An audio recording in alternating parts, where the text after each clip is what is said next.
Hey,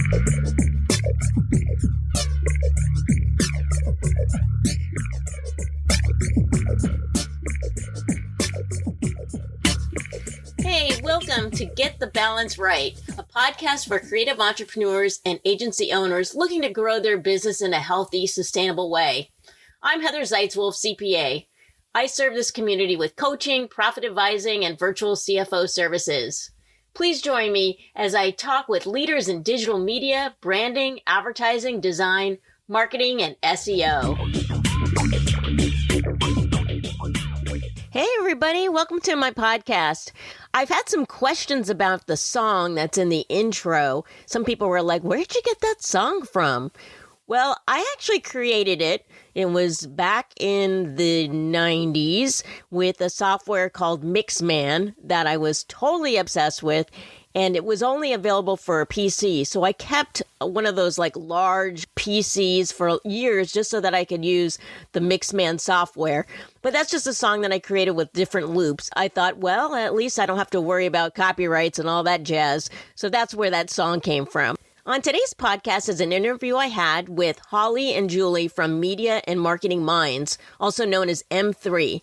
We talk about how they help their clients find their superpowers and their method called Tell It, Plan It, Sell It. We also discuss trying to find your inner, not just superhero, but like what cocktail you would be. In this interview, I talk about me being a cosmopolitan or being a gin and tonic, but I really don't identify with either one of those drinks except for I like to drink them.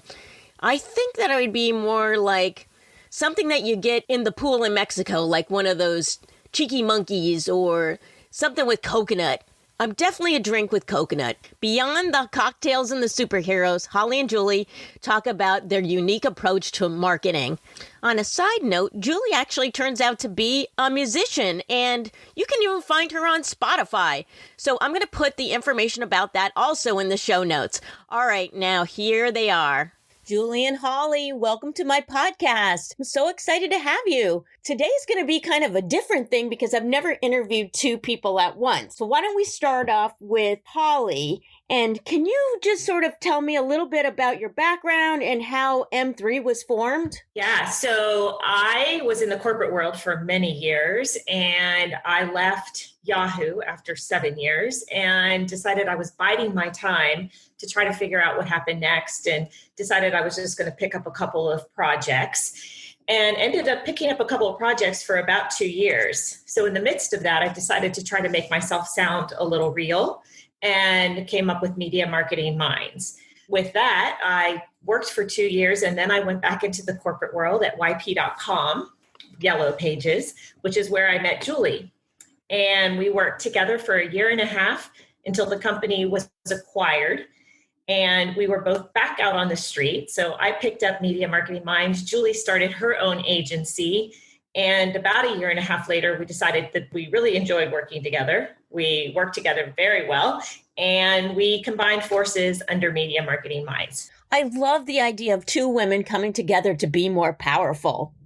Yeah. And when I met Holly at YP, this is Julie, by the way, we had an amazing team of women. So when I met her, I instantly knew that we worked well together at our time at YP. So it was just a very natural evolution of things. I've had people ask, oh, wow, you have a business partner. How did you find her? How did you decide you could work together? And honestly, the answer is it was very organic. It just naturally happened. So I feel very lucky in that. My path, I'll just say, to YP was a bit different than Holly's. Holly came from a very impressive background of lots of corporate jobs. And I came by way of touring singer-songwriter. So slightly different path. Did all of my marketing out of necessity during a time when digital marketing was sort of just coming to fruition. And so really learned hands-on by doing, trying to market my band. And when all of that sort of came to a screeching halt, I looked around and thought, what do I want to do? Well, I've been marketing. So, and oh, by the way, I have a degree in marketing that my parents were very happy that I finally used. So I started down the path of marketing and wound up at YP where I met Holly. Can you explain how you help business owners uncover their superpowers? If you think about a brand or business, whether you're a single person or have a team of people, we believe your superpower really is what differentiates you, what sets you apart from the rest. And everybody has it. Everybody has their superpower. It's just that a lot of times when we first meet people and businesses, they just haven't taken the time to discover it. So we help them discover that through, we help them find their superpower, superhero cape. And cape stands for something. So I'll let Holly jump in. Yeah, so we'll tell you about what CAPE is. CAPE is your competition, your audience, your pillars, and then really evaluating all of that together. So that's what CAPE stands for. And we can dive a little bit more into that. So when we pick up a client, we start a project out doing a workshop. And that workshop can go anywhere from 2 to 6 hours. And we totally focus on that CAPE philosophy. Who is your competition? Who is your audience? What are your pillars? And how do we evaluate those? And when we talk about the pillars, it's all about trying to figure out your top line messaging, what differentiates you in the marketplace, as well as up against your competition, and who is that audience. So that workshop is a fun workshop. We do a lot of interactive activities where we tell you if your brand was a superhero, what would it be? If your brand was an animal, what would it be? And the whole idea, or a cocktail, the whole idea is to break out of your everyday thought process and kind of think about your business, about your brand, about your approach in a little different way. Our clients have come up with some great and really fun ways to describe themselves when they think about themselves as a superhero. So are these more like one-on-one workshops, or does this take place with a group of clients? They're one-on-one with a particular client. So it's really a great way to kick off that project, because it's almost like whatever the project is, whatever the client's needs are around marketing, I haven't ever found a situation where it doesn't benefit them to start off with this discovery process, both for us and for them. Because even if they have a website and their messaging and they think they know their story, having them step back from it and really evaluate some of those things again, like their competition, their audience. And really, pillars is such a marketing speak word, but really all that is it's that foundation that represents the value that you give your audience. And it should reflect that differentiation and what is your edge over the competition and what are the characteristics of your audience and their needs. So it's really all of those pieces rolled into one. And there's usually about 3 to 5 of them for any situation. I feel like once they can kind of solidify what are those pillars, it really helps in any steps that they might want to take after that. Hey there, this is Heather. Besides being a podcast host, I'm also a CPA and profit advisor. I help creative agencies grow in a sustainable manner. Right now, I'm offering a complimentary healthcare check of your business. So if you go down to the show notes, you'll see a link and you can sign up. All right, now back to the show.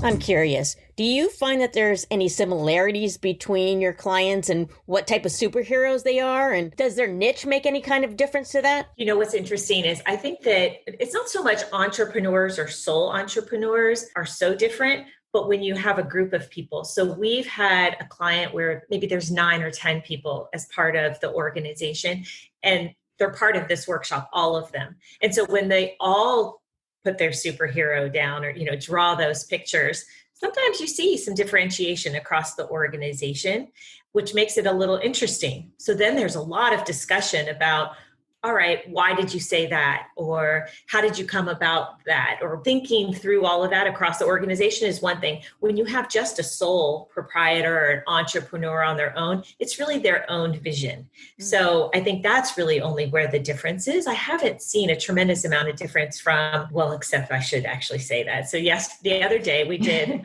I was thinking about him. Yeah, we did a workshop with a designer, an interior designer. He took a tremendous amount of time and was extremely thoughtful in this whole exercise, but he drew the most amazing, superhero. He drew it out. He took time to develop a logo for his superhero, which was the visionary. was his superhero. I want to frame his pictures because they were phenomenal. Yeah. Others do stick figures and they draw it, but they have, the words. Really, the most important part of that is the words. How do you describe that superhero? How do you describe that animal that you wanted, that you think you're most like? That's what I was going to say. I mean, I think that asking them what kind of superhero or animal or cocktail their business is that fun piece that gets their mind to open up and get creative. But what we're really interested in is if you picked a peacock for your animal, we want to know why. What do you associate with a peacock? Because that's really what's going to tell us what the characteristics of your brand are. Got my wheels turning. I'm wondering... When a cocktail, I'm thinking, well, I got to be cosmopolitan, but maybe I'm not a Cosmo. Maybe I'm just a gin and tonic. I don't. Can you explain your branded marketing approach called Tell It, Plan It, Sell It? Tell It is really all about what we've just been talking about. It's that story. And part of the Tell It process is this discovery, is this workshop. So before you can tell your story, you have to discover and figure out what it is. So everything around messaging and getting your brand story and getting that all solid, that's the Tell It part. So the Plan It part is really taking that as a foundation, that messaging, and then figuring out what is your marketing strategy? What are you going to do? How are you going to do it? And really drawing from all of that information that you've gathered and putting together a marketing strategy. And then once you have that, you have to go implement it. So that's the sell it part. How do you go and implement that out into the marketplace? And, that could be across your content, your social media, your website, events that you might do, any of that. Execution is the selling part. So that philosophy sort of embodies the ways in which we work with our clients. So some really just bring us on to help them tell it, or maybe tell it and plan it, and they have a team that can go sell it. But there's others that need us all the way through all three of them. So does the tell it portion have something to do with storytelling? Absolutely. Yeah. And we feel pretty strongly that you have to have that foundation of your story and of your message, because once you have that, then you can say, okay, how am I going to take that and what am I going to do with it? So that foundation is really important. It's like, we can talk about storytelling and that sounds fun and it sounds great, but what are you going to do with it as a business owner? How's that going to help you move the needle? And as Holly just said, it is the foundation. It's the foundation to your website. It's the foundation to all your marketing communications. If you're going to have an event presence, you're going to be speaking anywhere. It's that rock solid foundation that's going to help you really communicate to your audience what you do and why they should pay attention to you. Do you have to be a really good storyteller to develop your superpowers? I'll just say, being a singer, I've said to many people, not everyone's going to be a great singer, but I firmly believe that with a little training, everyone can be a decent singer. I feel like it's the same thing with storytelling. We all are storytellers naturally. And I think the story is inside of each of us. It's just maybe you need a little help getting it out. What about if you're an introvert? Do they have more trouble with the tell it portion? Yeah, I think we help them through that. Part of this workshop and part of the evaluation that we do when we're looking at your competition and understanding your business and talking to the clients, it's really bringing their vision and their story, their phrases, how they describe their business out. One other thing that we haven't talked about is we really like to talk to people's clients. And sometimes if that's a brand new business, you don't have those clients, but you have an idea of who that target audience is that you can go and talk about the product or the service. If there is a business that's in existence and has clients and they want to maybe do a rebrand or they're introducing a new product or service to the market and you go talk to the clients, we have found that to be so valuable. And you can even talk to 3 to 5 clients, or you could talk to 10 or 20. But what is amazing is the words that come out from a client usually end up in our messaging because that's how they're perceiving that business. That's how they're talking about it. When you ask them, what are the 3 to 5 words or phrases that describe this business? What you'll see is generally a lot of consistency that comes out. And that starts to formulate what this messaging looks like. That's brilliant. I love that. Client interviews are gold, I swear. I mean, they really are. You can do all this work and it's all important. But like Holly was saying, that part is really what kind of brings it all together, because hearing the consistency and the overlap from client to client, it really shows you, yeah, that is what your differentiation is. Hey there, this is Heather. I hope you're enjoying the podcast. And if you are, if you wouldn't mind, please hit the subscribe button now. That way you'll never miss an episode. All right, now back to the podcast. On this podcast, I've talked a lot about Toastmasters. And at Toastmasters, we work on impromptu speaking. And I've always found that it's good to have some stories ready for you in your back pocket.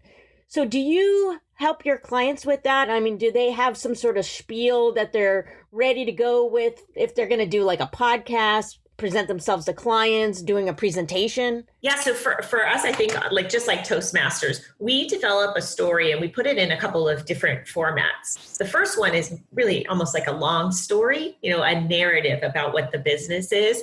But that comes down to a smaller story all the way to what are your 25 words? What is that elevator pitch? And it's, who are you? What do you do? What differentiates you in the market? And what benefits do you deliver? What value do you deliver? So I think if you can tighten that story to get to those few points, that's that elevator pitch. That's that impromptu that you have in your back pocket. That's wonderful. I know that entrepreneurs struggle with that elevator pitch. Only a few sentences, but they're so crucial in getting someone's attention quickly, but not sounding so rehearsed. It's amazing because I've been in that situation way back when, especially when I was trying to market my band. You're like, oh, I've got to come up with my pitch. And there's a lot of pressure. It's like, how do I do that? We found that when you're walking through this whole discovery process, and then the first story you write is that longer narrative, that whittling it down to that elevator pitch, then it's not so intimidating. Then it feels like you own it too. A lot of times we've come up with tagline for companies, for businesses. And a lot of the tagline comes from those couple things we just talked about, talking to the clients, talking to the owner, thinking through the story. And as we develop that story and use different lines and different words, soon a tagline starts to formulate. You're like, that would be good. Now, how can we use that? A lot of times going just through this whole process, you come up with even more than you were hoping for.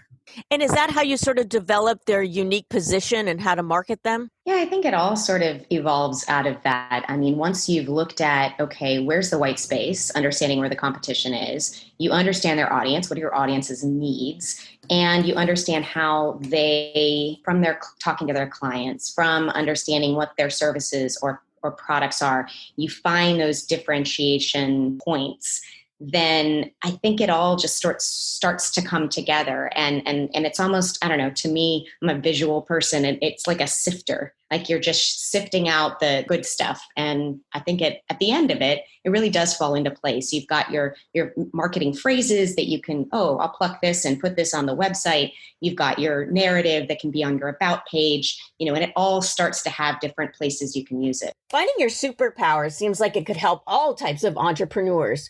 Who tends to be your client, and what services do you provide for them? So I would say we have a variety of different clients. Like for us, we don't specialize in any particular industry or where you are in your process. So we have a client right now who's starting her own business. She's developing an app. She's got an idea for that and wants some help in figuring out, how do I position this before I go off to market and build my website? So that's one kind of client. We've also had clients who've been in business for years, but they really need a brand refresh. They want to change their logo. They want to modify their story because they've actually had this whole process where they're now offering different things than they were offering before. So those are two very different kinds of clients, but really the same process applies. So where's your competition? Who's your audience? What do you want to say? What do you have to sell? How do you differentiate yourself? And the one thing that I think is part of that process we haven't really talked about is this whole SWOT analysis. You hear that thrown out, but what are your strengths and weaknesses? Where are those opportunities and where are the threats? And how do you compare that against your competition? And that starts to pull out these little gems as well of how do you stand out up against your competition? And whether you're starting a new business or you're existing already, that still applies. You really have to do that kind of market analysis to understand where you fit. And I'd say that the other way that it applies, not just from a business that's just starting versus a business that's been around and needs a refresh, is also the size. So we work, as Holly was saying, I think earlier, we work with sole proprietors, but then also medium to large size corporations. And I would say for what we're brought on to do, it also applies across the board. Whether you're one person or you're a big company, your needs and the place to start to discover them is really the same. So when we think about that whole process, the tell it, plan it, and sell it, one of the things that we really think about, especially when we're moving into the sell it part, is how do you look at two buckets? And a lot of it's what we've already talked about. So first bucket is your brand and your personality. How do you pull that together and how are you going to use it?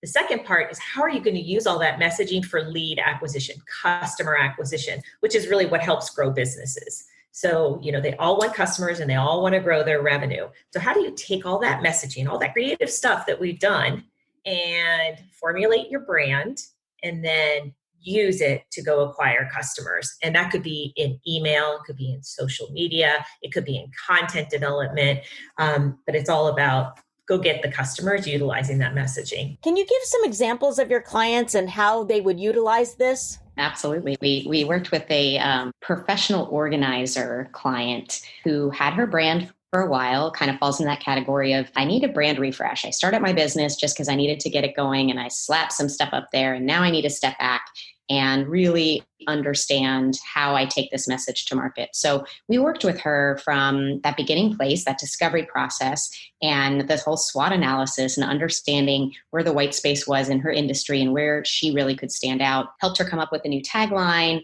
and logo and messaging. Then step 2 of that is once that all felt good, we took it and basically redid her website to reflect all of that messaging. And while we were doing that, we were also thinking through, okay, now what are the marketing tactics, knowing your audience that are going to resonate with them? Where are they hanging out? What channels on social media? Are they the types of folks who are going to want to read your blog? How do you get their attention with that? So it was thinking of all the different marketing tactics and putting together a very comprehensive calendar. I think we did 6 months for her.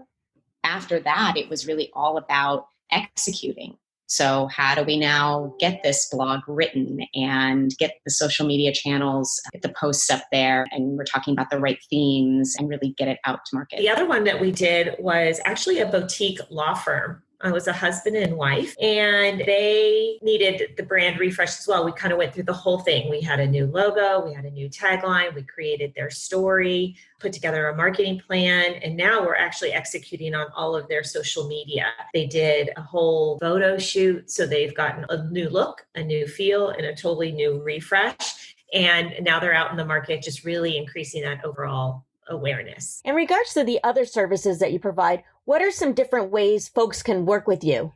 I think we've spoken with both those examples of kind of clients we've worked with from the tell it, the plan it, and the sell it. We've also worked with clients that maybe have that tell it and plan it down, and they really are just about wanting to grow. We worked with a nonprofit recently that needed to increase the traffic to their website and start to capture the lead information. So what's going to entice people enough to stick around and enter their name and email address so they can be part of their list? They really wanted to grow their email list. And so we put together a plan and ended up through some different social media promotions and contest giveaways, we ended up increasing their list that started around 300, and we increased it at the end to about, I think it was almost 8,000 at the end of a 3-month period. So that was really exciting to work on because we had this idea of what was going to get these people's attention. And I think when you're doing something like that, it's not only about getting their attention and getting them to sign up, but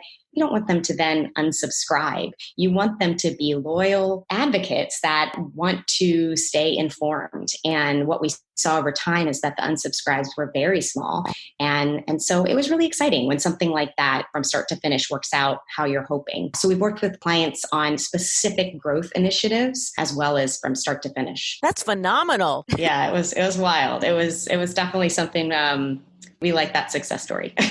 And did you have any other products or services that you want to talk about? Video is the one thing we haven't mentioned. Video is something that we have been offering for a while, I guess ever since we've started. One of the best ways to tell stories is through video, whether it's your brand story that you're making sort of a brand sizzle, or another really, really great use of video is testimonials. If you can get a client that's excited enough to say, yes, I will be on camera and I will talk about how awesome you are, that is invaluable. It's really great. So those are a couple different ways that we've used video to tell stories. Love that idea of getting your clients on the video. Just like when we interview them, right? When you interview them, you hear all these great stories, great phrases and words. But then on the other side, if you get a testimonial from them, that's actually gold as well. But do you provide the actual video shoot for them, or is this something like you hire out for video? No, it's soup to nuts. We have a video partner who's part of our team that we've been working with since YP days. And it really is from script development, all the pre-production elements, to the shoot, to the editing, the whole thing. So how can my listeners connect with you and learn more about M3 and the Tell It, Plan It, Sell It, and everything else that you do, capes and superheroes?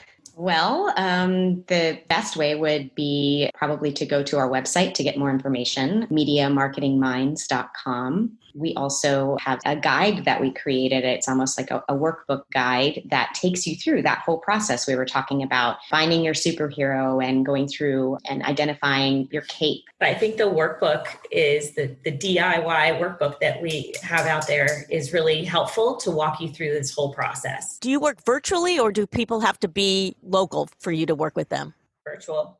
I mean, we miss going to see clients, and in today's world of, COVID, we've been doing a lot of these workshops online and have tried to figure out ways to be as creative as possible. Where we can, we would love to go and meet with clients, but that's been a bit on hold for right now. But I don't think we've missed a beat in terms of being able to use things like Zoom and all sorts of technology that's out there to remain as connected as possible. Wonderful. Well, thank you, ladies, for being on my show. This has been great. It's been fun. Thanks, Heather. Yeah, thanks so much for having us. Hey, this is Heather. Thanks so much for listening to the podcast. If you found value in the show, I'd really appreciate it if you gave me a rating on iTunes, or just simply tell a friend about it. And if you're interested in learning more about my profit advising and coaching, please set up a discovery call by using the link in the show notes. All right. Thanks so much, and see you next time.